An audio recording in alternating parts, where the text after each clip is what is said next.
house has its own surprises. Trigger warning: suicide.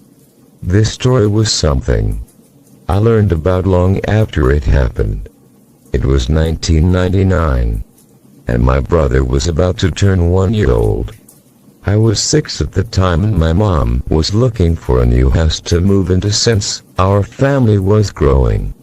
Her parents were moving in with us to take care of my brother, who was very sickly, and our current house was too small for everyone. My mom went to meet her realtor to see a house while my dad was at work and I was at school. Brother was at a daycare. The realtor took her to a beautiful stone and brick house in a pretty nice neighborhood.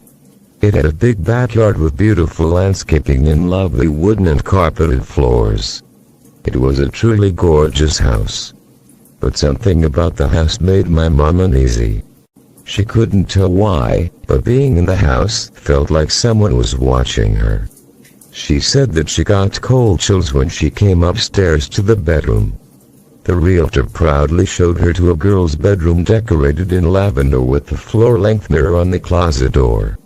My mom said that the moment she saw that mirror, she froze on the spot. She called the realtor back. Mom, our realtor, I think I'm done here. Visibly confused. Really? I thought you'd like this one. It's beautiful. I'd like to leave. I really don't think I want this house. May I ask what turned you off to this house? Has anyone died here?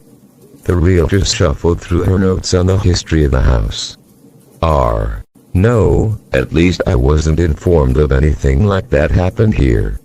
I think someone has committed suicide in this room. I can see someone in that mirror. Looking at the mirror, I don't see anyone. But if it makes you feel better, we can move on to another house. My mom agreed and left the house. She described to me when I was much older that the figure she saw in the mirror was that of a teenage girl wearing a nightgown. She had tied herself up to the ceiling fan with a sheet.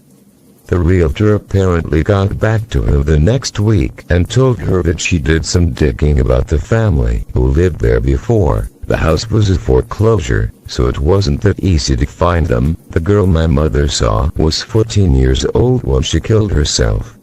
Apparently her father gambled away their money and the bank seized their house shortly after she died. Needless to say, we did not move into the house. And my mom has never liked floor-length mirrors since.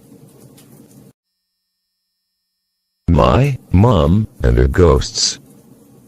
I hope this is allowed, but this story is something that my mom and multiple members of her family have told me, several of whom, my grandparents and my aunt, have confirmed is real. I did my best to make it a cohesive story since most of it was told to me in fragments. So, a bit of background first. My mom and her family are from Indonesia, specifically a city called Bandung. Her father and mother were poor but weren't terribly wealthy either. She and her sister grew up there in the 1960s to late 70s. They had a house in the mountains that they would go to during holiday breaks. The house wasn't new, possibly around 10 years old at the time that this particular incident happened, and had about a 1-acre big backyard. The yard had a few trees and an old covered well that my mom and sister liked to play around. The well was supposedly much older than the house itself, but no one knew how old. At this time, my grandmother told me that my mom was probably around 3 to 4 years old and her sister about 6 or 7. My grandma, who loves gardening, was out in the backyard planting some flowers and watching the girls chase each other around. She eventually went inside for a drink, with her elder daughter following her in.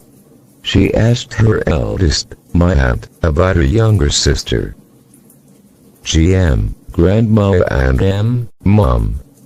GM, was your younger sister? Oh, she's out there playing with her friends. GM, friends? What friends?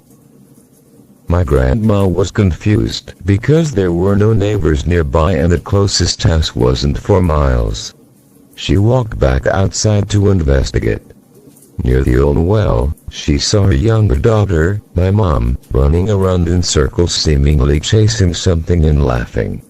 My grandma was very sensitive to spiritual things, so what she saw next she told me was unforgettable. She walked closer to get a better look and saw 4 figures beside her daughter, all laughing and running around with her. One figure in particular really stood out to her. She said it was a young boy dressed in suspenders and a hat, but his face was slightly obscured like something had rubbed it out. The other 3 figures seemed to be much smaller and harder to see than he was. She told me later that she had a bad feeling about them, so she called my mom back inside. Once inside, she asked my mom who she had been playing with. My mom insisted that they were her friends. The next day, my grandma and grandpa kept a close watch on the 2 girls as they went out to play in the yard. My grandma had asked the maid about the previous tenants who stayed on the property that afternoon, and the maid said that 30 years before there was a family who had a young boy. The boy died after falling into the well. My grandma had been told before they bought the house that the well was filled and the cover should be bolted into place. She had a very bad feeling when she saw my mom peel away from her sister toward the well. She grabbed her daughter and ran to the well, calling her husband after her. My grandpa grabbed the cover, and sure enough, it had been bolted down, and the well was still hollow. My grandma called the service the next day to fill the well and secure the cover so that it couldn't be moved, and she told me that my mom was sad after that. She couldn't see her friends anymore. However, to this day, my mom and her sister both believed that they had been interacting with ghosts, and even my grandmother said the same until her death, that my mom had a special proclivity toward the supernatural.